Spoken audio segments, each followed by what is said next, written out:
প্রিয় শিক্ষার্থীরা আসসালামু আলাইকুম। আমি আসমা ইয়াসমিন, সহকারী শিক্ষক বিজ্ঞান, Khulna collectorate public school and college. প্রিয় শিক্ষার্থীরা, Khulna collectorate public school and college কর্তৃক আয়োজিত নবম শ্রেণীর পদার্থবিজ্ঞান অনলাইন ক্লাসে তোমাদের স্বাগত। আজকে আমরা তৃতীয় অধ্যায়ে ঘর্ষণ বল নিয়ে আলোচনা করব। শিক্ষার্থীরা পূর্বের ক্লাসে আমি কিছু ধারণা দিয়েছিলাম, আজকে ডিটেলসে এই বলগুলো নিয়ে আলোচনা করব এবং এই বলের আনুষঙ্গিক বিভিন্ন টপিকগুলো নিয়ে কথা বলবো। আমরা বলেছিলাম ঘর্ষণ বল কি?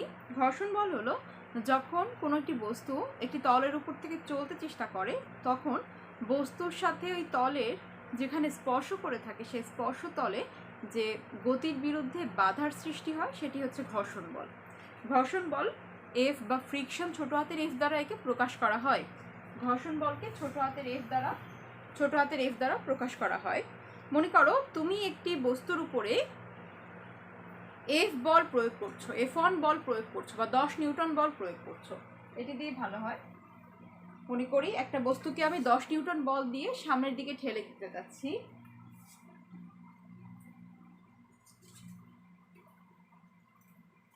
একটি ঘর্ষণযুক্ত তলের উপরে, তাহলে এই 10 নিউটন বল দুই ভাগে ভাগ হয়ে যাবে। একটি বল এই তলের সাথে বস্তুটির যে ঘর্ষণ বল সেটি প্রতিরোধ করবে এবং অন্য একটি বল বস্তুর ত্বরণ সৃষ্টি করবে। তাহলে একটি বলের জন্য এখানে যে ভাগ হয়ে যাচ্ছে, একটি বলের জন্য বস্তুটির ত্বরণ সৃষ্টি হবে এবং আরেকটি বল তার ঘর্ষণজনিত বাধাকে অতিক্রম করার চেষ্টা করবে।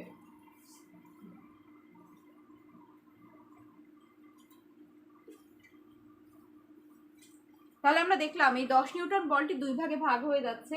যদি আমি বলি ওই তলের ঘর্ষণ বল 1 নিউটন, তাহলে এখানে এটি হবে 1 নিউটন এবং কার্যকরী বলটি হবে 9 নিউটন। তাহলে আমরা বলতে পারি যে প্রযুক্ত বল বা আমরা যে বল প্রয়োগ করছি সেই বলটি দুভাগে ভাগ হয়ে যাচ্ছে। একটি বস্তুর উপর কার্যকরী বল, মানে যে বলটি বস্তুকে কার্য করতে সহায়তা করছে বা বস্তুর ত্বরণ সৃষ্টি করছে। আরেকটি বল হচ্ছে ঘর্ষণ বল, যেটি তলের সাথে বস্তুর ঘর্ষণকে প্রতিরোধ করতে সাহায্য করছে। তাহলে আমরা ঘর্ষণ বল বা কার্যকরী বলকে লিখতে পারি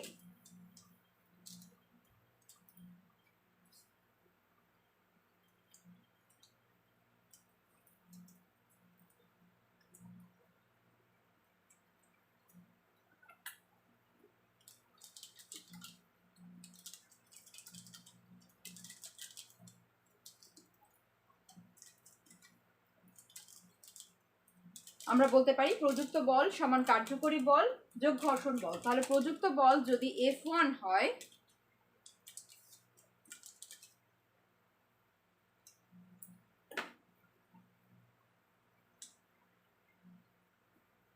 প্রযুক্ত বল যদি মানে আমি যদি F1 বল প্রয়োগ করি সেই বলটি দুভাগে ভাগ হয়ে যাবে। আমি বলেছি একটি বল তার উপর কার্যকরী ত্বরণ সৃষ্টি করবে, যেটাকে আমরা MA দিয়ে প্রকাশ করছি, এবং আরেকটি বল তার ঘর্ষণে কাজ করবে।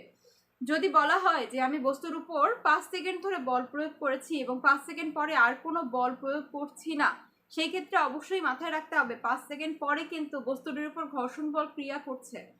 আর কোনো বল না থাকলেও আমি যদি বলি যে 5 সেকেন্ড ধরে তার উপরে 10 নিউটন বল প্রয়োগ করছি, কিন্তু 5 সেকেন্ড পরে বস্তুটির উপর বল প্রয়োগ করা বন্ধ করে দিয়েছি, তলের ঘর্ষণ বল রয়েছে, তাহলে সেই ক্ষেত্রে আমাদের অবশ্যই মাথায় রাখতে হবে 5 সেকেন্ড পরে যখন আমি বস্তুটির ত্বরণ বের করব, সেই ক্ষেত্রে তলের ঘর্ষণ বলকে আমাদের বিবেচনায় আনতে হবে এবং সেইখানেই কিন্তু আমার একটি মন্দন তৈরি হবে। সেই মন্দনটিকে মন্দনটিকে আমাদের বিবেচনায় এনে গাণিতিক সমস্যাগুলি সমাধান করতে হবে। তাহলে শিক্ষার্থীরা আমরা দেখলাম ঘর্ষণ বল অন্য প্রযুক্ত বল বা কার্যকরী বলের সাথে কিরূপ সম্পর্ক যুক্ত থাকে। যদি তোমাকে বলে ঘর্ষণ বল বের করো, তাহলে এই সমীকরণের সাহায্যে আমরা সহজেই ঘর্ষণ বল বের করতে পারি।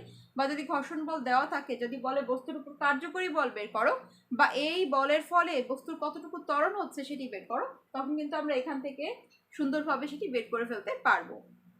ঘর্ষণ বল 4 প্রকার, আমি পূর্বের ক্লাসে সেটি বলেছিলাম। সেটি হচ্ছে স্থিতি ঘর্ষণ, গতি ঘর্ষণ, আবর্ত ঘর্ষণ এবং প্রবাহী ঘর্ষণ।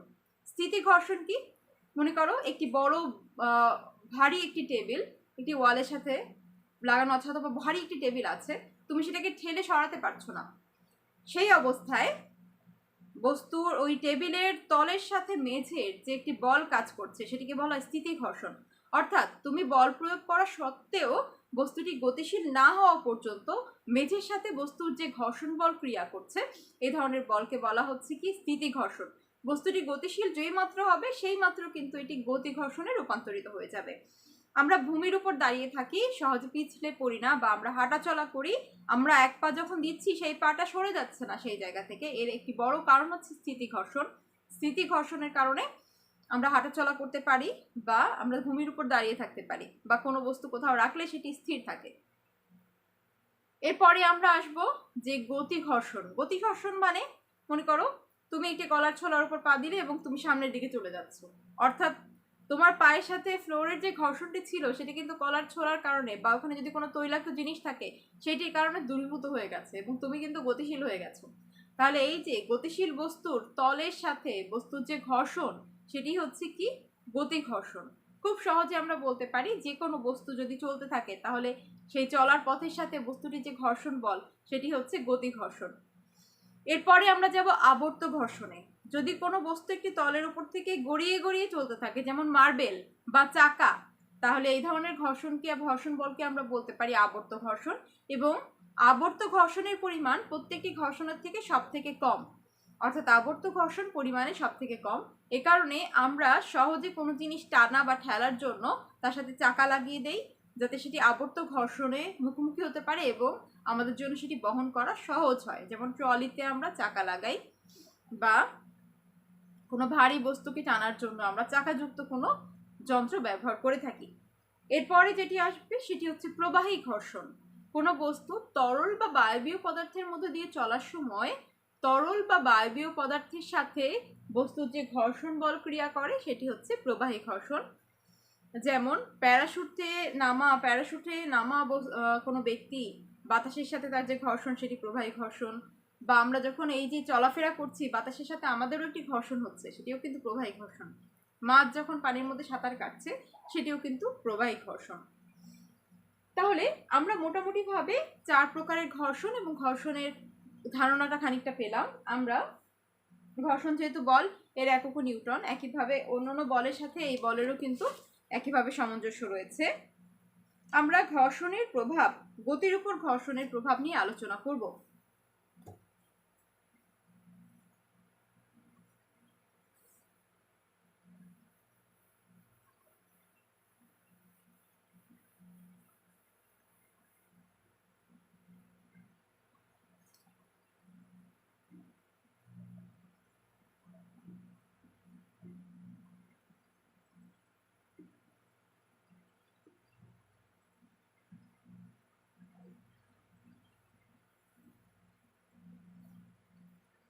গতির উপর ঘর্ষণের একটা বিশাল প্রভাব রয়েছে। ঘর্ষণ গতিকে নিয়ন্ত্রণ করে, ঘর্ষণ গতিকে কমিয়ে দেয়। এই কারণে, যদি বলি যে ঘর্ষণের পথের সাথে ঘর্ষণ মানে কোনো ঘর্ষণ না থাকতো কোনো একটা যানবাহনে, তাহলে সে খুব স্পিডে চলতে পারতো। যেমন এখনকার সময় চাইনিজেরা ওরা ম্যাগনেটিক ট্রেন আবিষ্কার করেছে, যে ম্যাগনেটিক ট্রেনগুলো চুম্বকের প্রভাবে রেল পাতের সাথে চাকা সংযোগ থাকবে না, রেলের উপর থেকে কিছুটা ডিস্টেন্স রেখে তারা ভাসমান অবস্থায় চলবে, যাতে চাকার সাথে রেল পাতের ঘর্ষণ এড়ানো যায়। তাহলে তারা ঘর্ষণকে এড়িয়ে যানবাহনের গতিকে আরো বেশি দ্রুততা দিচ্ছে। অর্থাৎ আমরা যদি কোনোভাবে ঘর্ষণকে এড়াতে পারি তাহলে ঘর্ষণজনিত যে বল সেটি অপচয় হচ্ছে এবং যানবাহনের গতি দ্রুত বৃদ্ধি পাচ্ছে। অর্থাৎ আমার প্রযুক্ত বলটা সম্পূর্ণরূপেই ত্বরণ বৃদ্ধিতে ব্যবহার করা হচ্ছে, কোনোটাই কিন্তু পথে যে ঘর্ষণ বলের কারণে ক্ষয় হচ্ছে না। অর্থাৎ আমি আগের থেকে অনেক বেশি আউটপুট পাচ্ছি। কিন্তু তারপরও গতির উপর ঘর্ষণের একটা বিশাল প্রভাব রয়েছে। আমরা যদি কোনোভাবে এই গতির মধ্যে ঘর্ষণকে না রাখি তাহলে আমরা গতিকে নিয়ন্ত্রণ করতে পারবো না।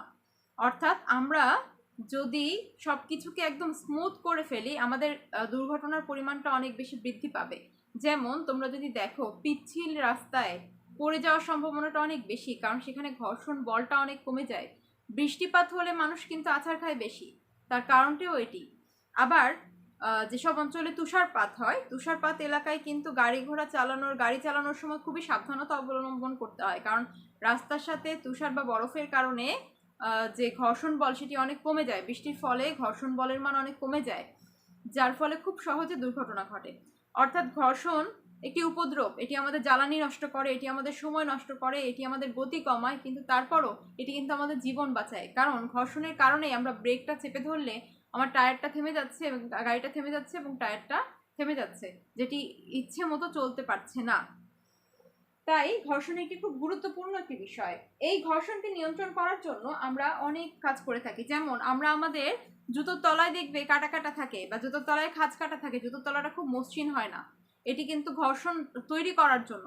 যদি তোমার একটি জুতো ব্যবহারের ফলে অনেকদিন ব্যবহারের ফলে একদম মসৃণ হয়ে যায় জুতোর তলাটি, তখন কিন্তু সেটি স্লিপ কাটতে খুব সহায়তা করে। অর্থাৎ এই ধরনের মসৃণ তলযুক্ত জুতোগুলো কিন্তু সহজেই মানুষকে স্লিপ কাটায় এবং এই ধরনের জুতো পরিহার করা উচিত। আমাদের প্রথমটি হচ্ছে, দেখো বলা আছে টায়ারের পৃষ্ঠ। টায়ারের পৃষ্ঠ তোমরা দেখতে পাবে যে বড় বড় গাড়ির যে টায়ারের পৃষ্ঠগুলো সেগুলো কিন্তু খাঁজ কাটা থাকে, ফাঁকা ফাঁকা থাকে। এর কারণ যখন রাস্তার পিচের সাথে ওই জায়গাগুলো যেন আটকে যায় এবং সহজে গতি নিয়ন্ত্রণ করা যায়। যে কোনো ধরনের এসেই দেখবে, তোমরা দেখবে সাইকেলের চাকায়ও কিন্তু স্পাইক থাকে।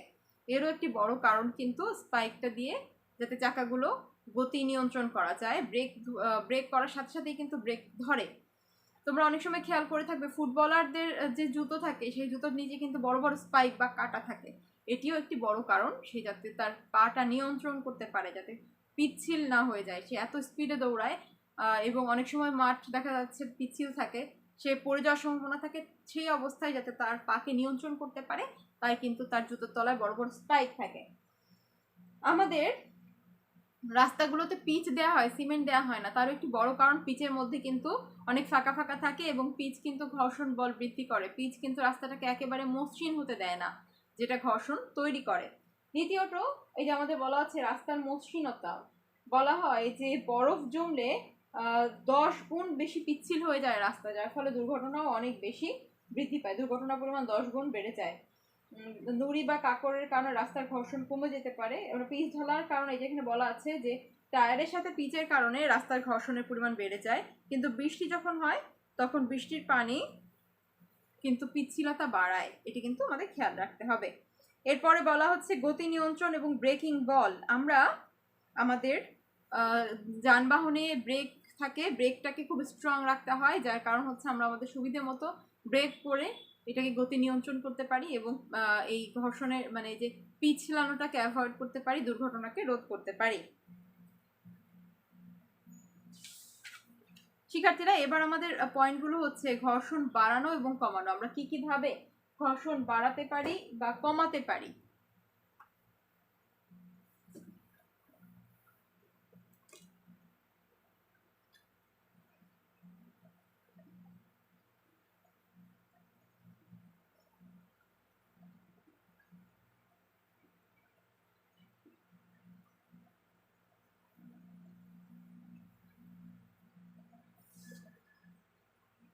ঘর্ষণ বাড়ানোর জন্য আমরা যে কেবলই বললাম যে আমরা টায়ারকে খাঁজ কাটা ব্যবহার করছি, আমাদের জুতোটাকে আমরা স্পাইক জুতা ব্যবহার করছি বা খাঁজ কাটা থাকবে, আমরা মসৃণ পথ ব্যবহার করব না, এগুলো সব ঘর্ষণ বাড়ানোর উপায়।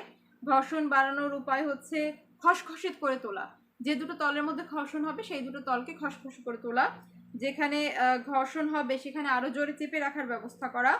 ঘর্ষণরত তল দুটোর মাঝে গতিকে থামিয়ে স্থির করে ফেলা, কারণ স্থির ঘর্ষণ গতি ঘর্ষণ থেকে কিন্তু অনেক বেশি। ঘর্ষণরত তলে চাকার খাঁজ কাটা বা ঢেউ খেলানো করা। ঘর্ষণ তরল বা বাতাসের ঘনত্ব বাড়ানো। বাতাসে বা তরলে ঘর্ষণরত পৃষ্ঠদেশের পরিমাণ বাড়িয়ে দেওয়া। চাকা বা বল বিয়ারিং সরিয়ে দেওয়া। তুমি যদি একটা ট্রলির সাথে চাকা বা বল বিয়ারিং সরিয়ে দাও, তোমাকে সেটা টেনে নিতে অনেক কষ্ট অনুভব করতে হবে, তার মানে সেখানে কিন্তু ঘর্ষণ বলটা অনেক বেড়ে যাবে। এভাবেই কিন্তু আমরা একটি পৃষ্ঠের ঘর্ষণকে কমিয়ে মানে বাড়িয়ে ফেলতে পারি। এবার আমরা বলবো যে কিভাবে কমানো যায় ঘর্ষণকে। ঘর্ষণকে কমানোর একটি বড় এই যে উপায় আমরা বললাম যে চাকাকে সরিয়ে দেওয়া, সেটি না করে চাকাকে যুক্ত করতে পারি। আমরা দুটি তলকে পিচ্ছিল করতে পারি। আমরা অনেক সময় ফ্যানে বল বিয়ারিং ইউজ করি, ফ্যানে গ্রিজ ইউজ করি। এই গ্রিজ ইউজ করার কারণ হচ্ছে যাতে জায়গাটা সহজে পিচ্ছিল হয়, ভিতরের যন্ত্রপাতিগুলো যে অনেক সময় ফ্যানে শব্দ হয় সেই শব্দগুলো না হয়। অনেক সময় সাইকেলের চাকায় আমরা গ্রিজ ব্যবহার করি যাতে সেটি খুব স্মুথ হয় এবং পিচ্ছিল হয়ে যায়, যার ফলে এই ঘর্ষণটাকে অ্যাভয়েড করা যায়। তাহলে আমরা বলতে পারি যে লুব্রিকেন্টের ব্যবহার মেইনলি এইসব জায়গায় যেখানে ঘর্ষণ অনেক বেশি হয় সেখানে লুব্রিকেন্টের ব্যবহার করতে পারি। যে তলে ঘর্ষণ হয় সেই তলটাকে মসৃণ করতে পারি। তোমরা অনেক সময় দেখে এসে থাকবে যে টাইলসের উপর দিয়ে হাঁটার সময় অনেকেই কিন্তু মানে স্লিপ কাটার সম্ভাবনা বেড়ে যায়, কারণ টাইলস কিন্তু অনেক মসৃণ থাকে। তুমি যদি ঘর্ষণ তলটাকে কমিয়ে দাও, অর্থাৎ তুমি যদি হাই হিল বা ওই যে পেন্সিল হিল ইউজ করো, তখন কিন্তু পেন্সিল হিলে তোমার ক্ষেত্রফল বা জায়গাটা অনেক কম, অর্থাৎ জায়গাটা অনেক কম, মানে সেই ক্ষেত্রে কিন্তু ঘর্ষণ হওয়ার সম্ভাবনাটা বেশি রয়েছে। এছাড়া আমরা বলতে পারি যে চাকার ব্যবহার করে ঘর্ষণ কমানো যায়। আমরা একটু আগে বললাম চাকার ব্যবহার করতে পারি। বিমান বা দ্রুতগামী যানবাহনে আমরা যদি মাথাটাকে স্কয়ার না করে শার্প করি, অর্থাৎ এরকম করি, তোমরা খেয়াল করে থাকবে এটা কিন্তু বিমানের মাথা এরকম থাকে। ইদানিংকালে যে ট্রেনগুলো চালু হচ্ছে সেই ট্রেনের মাথাও কিন্তু এরকম থাকে। এর একটি কারণ হচ্ছে এখানে কিন্তু বাতাসের বাধাটা কম পায়। একটা চৌকা মাথা যতটা বাতাসের বাধা অনুভব করে, এই সুচালো মাথা কিন্তু সেই তুলনায় অনেক বাতাসের বাধা কম অনুভব করে, অর্থাৎ আমরা ক্ষেত্রফল কমিয়েও কিন্তু ঘর্ষণটাকে কমিয়ে ফেলছি। একটু আগে আমি যেটা বললাম যে পেন্সিল হিল ইউজ, ওটা কিন্তু পেন্সিল হিল ইউজ মানে আমরা কিন্তু পায়ের যে জুতার ক্ষেত্রফলটা সেটাকে কমিয়ে ফেলছি, কমিয়ে ফেলে কিন্তু আমরা ঘর্ষণ বলটাকে কমিয়ে ফেলছি। এখানেও তাই, আমরা যদি প্লেন বা যানবাহনের দ্রুতগতির যানবাহনের মাথাটাকে সরু করে ফেলি, এই স্কোয়ার না করে, সেই ক্ষেত্রেও কিন্তু ঘর্ষণ বল অনেক কমানো যাবে, বাতাসের ঘর্ষণ বলটাকে অনেক কমানো যাবে।